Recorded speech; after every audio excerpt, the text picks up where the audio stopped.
প্রিয় দর্শক, আপনাদের নিশ্চয়ই মনে আছে এবছরের 17 ফেব্রুয়ারি তারেক রহমানের সরকার দায়িত্ব গ্রহণ করেছিল। মানে 12ই ফেব্রুয়ারি নির্বাচন হয়েছিল, তাদের বিজয় হলো, তারপর শপথ গ্রহণ সব মিলিয়ে 17 তারিখে দায়িত্ব হস্তান্তর হলো। সেভাবে হিসেব করলে আজ 16 আগস্ট, 180 দিন পার হয়ে আরও একদিন হয়ে গেছে। মানে আজকে 181তম দিন চলছে। এবং আমরা জেনেছিলাম, তখন তারেক রহমান সাহেব নিজেই ঘোষণা করেছিলেন, উনি 180 দিনের একটা লক্ষ্যমাত্রা নির্ধারণ করেছিলেন যে 180 দিনে তিনি কিছু করে দেখাবেন। এবং আমরাও মনে করি যে হয়তো খুব শিগগিরই উনি একটা জনগণের সামনে আসবেন, একটা প্রেস ব্রিফিং করবেন, অথবা প্রেস কনফারেন্স করবেন, অথবা জাতীয় উদ্দেশ্যে ভাষণ দিবেন, কিছু একটা করবেন, করে উনি জানাবেন যে এই 180 দিনে উনি কি কি করতে চেয়েছিলেন এবং কি কি করতে পেরেছেন। আমরা প্রত্যাশা করব যে উনি বলবেন এই 180 দিনে তার সরকারের কি রিপোর্ট কার্ড, এটা আমরা একটু দেখতে চাই যে কোন কোন ক্ষেত্রে উনি ভালো করেছেন, কোন কোন ক্ষেত্রে উনি খারাপ করেছেন, কোন কোন ক্ষেত্রে ভালো করার জন্য কাদেরকে উনি প্রশংসা করবেন এবং কারা খারাপ করেছেন তাদেরকে উনি নিন্দা করবেন অথবা তাদের দায়িত্ব থেকে সরিয়ে দেবেন। আমরা আশা করব যে উনি সবচেয়ে কম ভালো যারা করেছেন অথবা যারা খারাপ করেছেন, যাদের নিয়ে সমালোচনা হয়েছে, যাদের ব্যাপারে সাধারণ মানুষের মধ্যে এক ধরনের রিজার্ভেশন তৈরি হয়েছে, তাদেরকে উনি দায়িত্ব থেকে সরিয়ে দেবেন। অনেক বড় দল, অনেক নেতা আছে এই দলে। এমপি সাহেব আছেন প্রায় 209 জন তো নির্বাচিতই হয়েছেন, তারপরে আরও আছে 35-36 জন যা নাকি নারী নেতৃত্ব এসেছেন। কাজে অনেক নেতাও আছেন। আপনি নিঃসন্দেহে ঘুরিয়ে ঘুরিয়ে অন্য কাউকে দিয়ে ট্রাই করতে পারেন। যদি এটা আপনি করেন, আমি মনে করি আপনার মন্ত্রিসভার উপর আপনার একটা নিয়ন্ত্রণ প্রতিষ্ঠা হবে। নয়তো তারা মনে করবে এই যে এই লোক তো কিছু বলে না, আমি ভালো করি আর বন্ধ করি, কেউ কিছু বলে না। এটা কিন্তু আসবে। কাজেই আমরা আশা করব 2-1 দিনের মধ্যেই ওনার কাছ থেকে সেই ধরনের একটা রেসপন্স পাওয়ার। এবং আমি আসলে আশা করেছিলাম যে উনি হয়তো এই প্রস্তুতিটা আর একটু আগে নেবেন এবং 180তম দিন পার হওয়ার পরেই উনি জনগণের সামনে আসবেন। কিন্তু এখন মনে হচ্ছে যে উনি একটু দেরি করছেন। মানে হয়তো সেভাবে প্রস্তুতিটা ছিল না, হয়তো সেভাবে চিন্তা করেননি।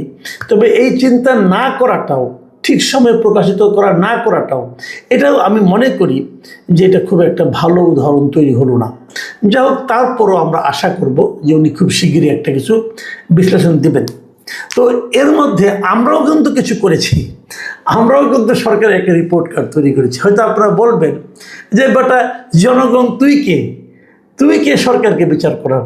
সমস্যা কি জানেন? সরকারে যারা থাকেন তারা সব খুব জ্ঞানীগুণী লোক, তারা খুবই ক্ষমতাধর লোক, তারা চাইলেই অনেক কিছু করতে পারেন। কিন্তু সমস্যাটা হচ্ছে যে নির্বাচিত হওয়ার জন্য, সরকার গঠন করার জন্য এই লোকগুলিকে আমাদের মতো সাধারণ মানুষের কাছে এসে ভোট ভিক্ষা করতে হয়, ভোট চাইতে হয়। যদি নির্বাচন ব্যবস্থাটা ঠিক থাকে তাহলে আমরাই নির্ধারণ করি যে আপনাদের কোন কাজটা ভালো হয়েছে, কোন কাজটা খারাপ হয়েছে। এই জন্য আমরা কিন্তু প্রতিদিনই প্রস্তুতি নেই, আমরা কিন্তু প্রতিদিনই আলোচনা করি, আমরা প্রতিদিনই বলি আপনার এই কাজটা আপনারা ভালো করতে পারেননি। আবার যেগুলো ভালো হয়েছে সেগুলো ভালো হয়েছে, সেগুলো নিয়ে খুব একটা আলোচনা করি না। এই কারণে কি আমরা ধরেই নেই যেগুলো ভালো করেছেন ওটা করেছেন, কিন্তু ভালোর চেয়ে মন্দ কাজের সংখ্যায় যেহেতু বেশি, কাজে এগুলো নিয়ে আলোচনা করতে হয়। আমি তেমন কিছু না, আমি কিন্তু দুটো প্রসঙ্গ নিয়ে আজকে আলোচনা করব, যে দুটোতে ওনারা ভালো করতে পারেননি বলে আমি মনে করি। সেটা হলো জ্বালানি খাত এবং আইন শৃঙ্খলা। এই দুটোতে মিজারেবলি ফেল করেছেন। দেখেন, আইন শৃঙ্খলার একটা মাত্র ঘটনা বলি। কালকে আমরা দেখলাম 15 তারিখে এই 32 নম্বরের সামনে যে ঘটনাগুলি ঘটলো, এক ভদ্রলোক যার কোনো ঠিকানা নাই, যার শুনে একাধিক এনআইডি আছে, নানা রকম কথাবার্তা এবং যেগুলি তার সম্বন্ধে তথ্য আসে, মানে আমার মনে হয় যে উনি একদম গুরুত্বহীন ব্যক্তি বলতে যা বোঝায় এই লোকটা হয়তো তাই। সেই লোকটা শত শত পুলিশের সামনে যাকে ইচ্ছা তাকে পিটালো, চট থাপড় মারলো, কিল ঘুষি মারলো, ঝাড়ু দিয়ে পিটালো। পুলিশ তাকিয়ে তাকিয়ে দেখলো, পুলিশকে একজন সাংবাদিক জিজ্ঞাসা করলো, আপনারা এটা কেন করতে দিচ্ছেন? পুলিশ বলতেছে আমি দেখছি। ওই সাদ্দাম নামে দেখলাম এক ভদ্রলোক, পুলিশের উপকমিশনার শুনলাম, মানে এরকম ব্যক্তি কি বললেন, আমি কোনো কথাগুলো আগা মাথা বুঝলাম না। এবং ওনার এই বক্তব্যের কারণে পুরো পুলিশ, তাদের উপর মানুষের ধারণাটা কি দাঁড়ালো। একজন লোক, একটা মহিলা, দুই বোন আর কি, ওনারা এসেছিলেন বঙ্গবন্ধুর প্রতি শ্রদ্ধা জানাতে, তাদেরকেও হেনস্থা হতে হলো, পুলিশে ধরে নিয়ে গেল। আমি একটা জিনিস বুঝি না, এই মব দিয়ে তো ইউনূস সরকার দেশ চালিয়েছে। ইউনূস সরকার মনে করেছে মানুষের মধ্যে একটা ভীতি তৈরি করে তারা দেশটা শাসন করবে, এবং ভীতি তৈরি করার জন্য তাদের প্রধান অস্ত্র ছিল মব। যাকে তাকে যখন তখন যেখানে সেখানে তারা চট থাপড় মারতে পারত। আমরা দেখলাম এখানে আমি ভেবেছিলাম যে ইউনূস সরকারের পর যখন একটা বিএনপি সরকার আসছে, একটা গণতান্ত্রিক সরকার আসছে, তারা বোধহয় মবটাকে আর সহ্য করবে না। কিন্তু 15 তারিখে ঘটনায় দেখলাম তারা মবটাকে কেবল সহ্যই না, রীতিমতো প্রশ্রয় দিল। মানে এইভাবে যদি চলতে থাকে তাহলে আইন শৃঙ্খলার প্রতি মানুষের একদম শ্রদ্ধা থাকবে, এবং আইন শৃঙ্খলা রক্ষাকারী যে বাহিনী, তাদেরকে যারা চালায়, যে স্বরাষ্ট্র মন্ত্রণালয়, তার উপর কোনো ভরসা থাকবে মানুষের? এই মবটা কিন্তু আজকে থেকে না, আরও মানে এই সরকার আসার পরে তারা মবের রাশি টানতে পারেনি। এটি মিজারেবলি ফেল করেছে এই জায়গাটা। দ্বিতীয় যে জায়গাটা ফেল করেছে এই গভর্নমেন্ট, সেটা হলো জ্বালানি, মানে জ্বালানি, বিদ্যুৎ, এই দুটো ক্ষেত্রে। আমরা দেখেছি দুদিন আগে এই জ্বালানি এবং বিদ্যুৎ মন্ত্রী তিনি বলেছেন যে ওনার অপেক্ষা করা ছাড়া আর কোনো উপায় নাই, বরঞ্চ এখন লোড ম্যানেজমেন্ট ওনাকে করতে হবে, লোডশেডিংটা করে ম্যানেজমেন্ট করবেন। আমি প্রস্তাব দিয়েছিলাম, আপনি লোডশেডিং ম্যানেজমেন্ট করেন, কৃষককে যতক্ষণ বিদ্যুতের না দিয়ে অন্ধকারে রাখবেন, ঠিক ততক্ষণ আপনাদের মন্ত্রী পাড়ায়, মন্ত্রীদের ঘরে এবং সচিব, মন্ত্রী, আমলাদের ঘরে আপনি বিদ্যুৎবিহীন অবস্থায় রাখেন। যদি সেটা করতে পারেন, সেটাই হবে ম্যানেজমেন্ট। আর যদি আপনি ম্যানেজমেন্টের নামে নিজেদেরকে 24 ঘন্টা বিদ্যুতায়িত রাখেন, মানে বিদ্যুৎ সংযোগ দিয়ে রাখেন, এবং কৃষককে 12 ঘন্টা 13 ঘন্টা আপনি বিদ্যুৎ ছাড়া রাখেন, সেটা কিন্তু আর ম্যানেজমেন্ট বলবে না, সেটাকে লোকে বলবে যে একচোখা নীতি এবং জনবিচ্ছিন্নতা, জনগণকে গুরুত্ব না দেওয়া, লোকে এটা বলবে। আমি কালকেই দেখলাম যে বিদ্যুৎ মন্ত্রী যে কথাগুলি বলেছেন, যে কারণে উনি বিদ্যুৎ দিতে পারছেন না, সেই কারণগুলি সম্ভবত উনি প্রধানমন্ত্রীকে কনভিন্স করতে পেরেছেন, এবং প্রধানমন্ত্রী হয়তো ওনাকে বিশ্বাস করেছেন। আমরা ছোটোবেলায় কিছু ঘটনা বলি, ছোটোবেলায় যখন পরীক্ষায় খারাপ করতাম না, বাসায় আসলে পরে বাবা মা ধরতো যে কি তো পরীক্ষায় খারাপ হলো, আমরা নানা রকম অজুহাত দিতাম, বলতাম কি যে এই স্যার তো আমাদের সিলেবাসের বাইরে থেকে প্রশ্ন করছে, মানে আমাদের যেগুলি পড়িয়েছিল তার বাইরে থেকে প্রশ্ন করছে, এই জন্য পারিনি, অজুহাত দিয়ে দিলাম একটা। আবার অন্য একটা অজুহাত দিতাম যে স্যার ইচ্ছা করে প্রশ্নটাকে ঘুরিয়ে দিয়েছে, এই জন্য আমরা পারি নাই।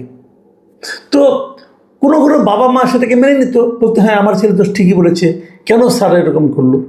কিন্তু আবার কোনো বাবা মা, বিশেষ করে আমি আমার বাবা মার কথা বলতে পারি, আমার বাবা খালি একটা কথাই বলতো যে তুই যে রেজাল্ট, তুই যে প্রশ্নের উত্তর মানে ভালো করতে পারস না, তুই যে কম নাম্বার পেয়েছ, তো তোর ক্লাসের সবাইকে কম নাম্বার পেয়েছে, ওই জায়গায় যে কিন্তু আমরা ধরা খাই দিতাম। তা আমরা বলতে পারতাম না, আব্বা বলতেন যে যদি প্রশ্নটাই ঘুরিয়ে দিবে তাহলে সবারই পরীক্ষা খারাপ হতে পারে, যদি সিলেবাসের বাইরের থেকে প্রশ্ন হয় তাহলে সবারই পরীক্ষা খারাপ হবে, কেউ ভালো করলো তুমি খারাপ করলা, এটা তো ভাই অজুহাত হলো।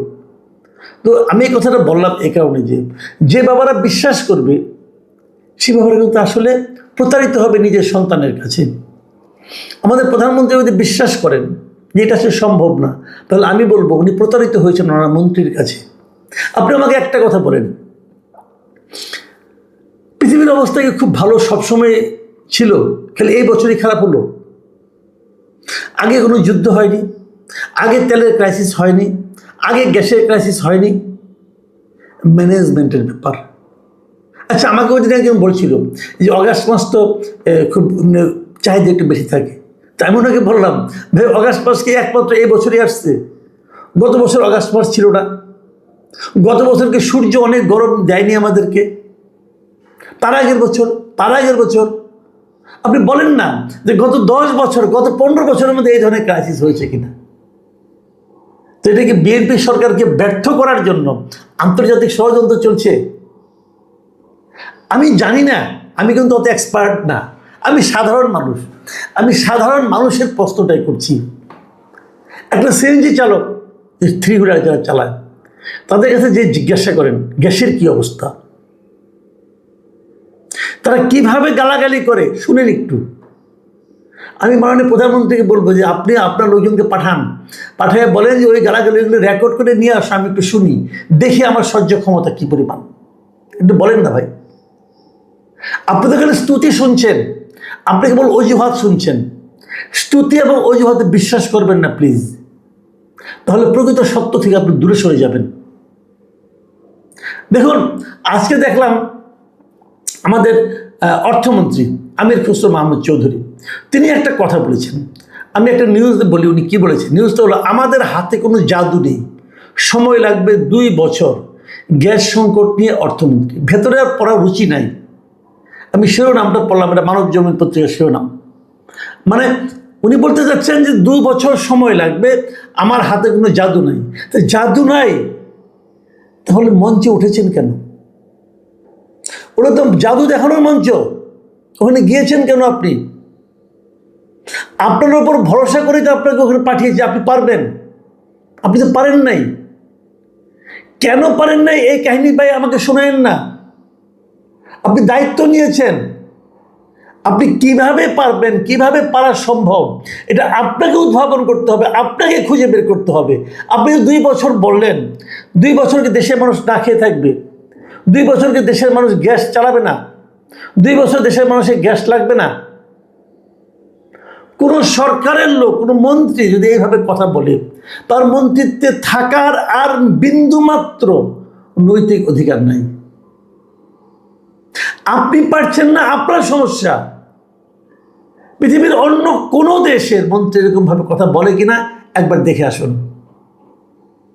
না পারা কোনো বাহাদুরি নয়, না পারা লজ্জার, না পারা ব্যর্থতার, না পারা অপমানের, এবং সেটা ব্যক্তি জীবনেই এইগুলি।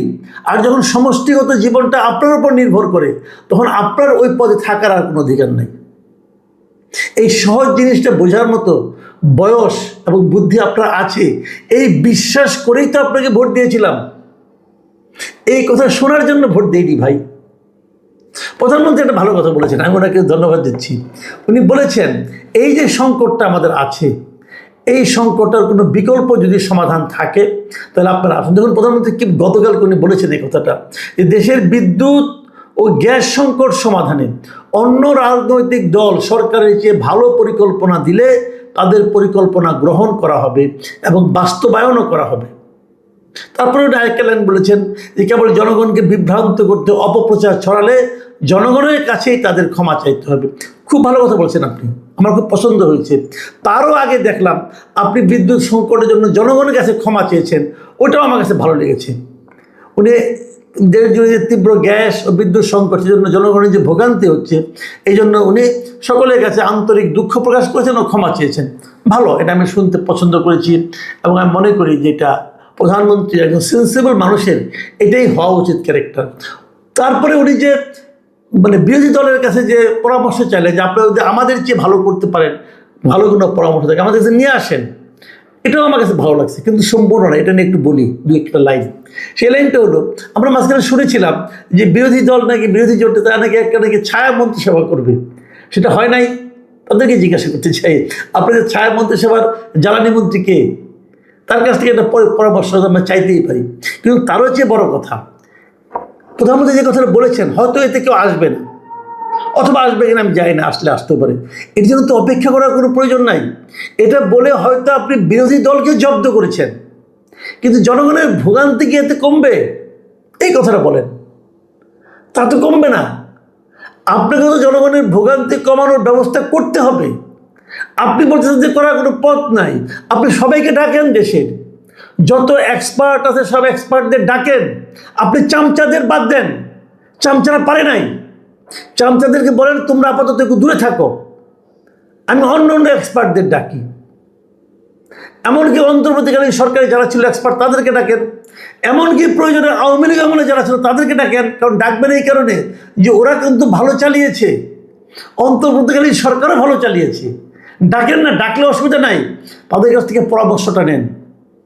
আপনি যদি মদ দিয়ে সবাইকে ওই ওরকম জুলফিওয়ালা বাবিওয়ালা লোক দিয়ে মানুষজনকে পিটিয়ে মানুষের মধ্যে আতঙ্ক তৈরি করেন, তাতে আপনার দেশের মানুষের ভোগান্তি থেকে মুক্তি দেওয়ার যে পদ্ধতি, সেই পদ্ধতি আবিষ্কৃত হবে না। আমি অনুরোধ করবো সবাইকে ডাকেন, ডেকে কথা বলেন, যারা এক্সপার্ট বিভিন্ন দল মতো নির্বিশেষে বলেন যে যারা আছেন এক্সপার্ট সবাই আসেন।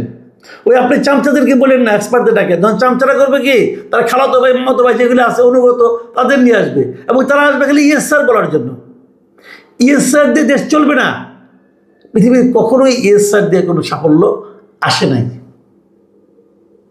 সেরকম লোক নিয়ে বসেন, আমার ধারণা আপনাকে খুব শিগগিরই আর দ্বিতীয়বার ক্ষমা চাইতে হবে না।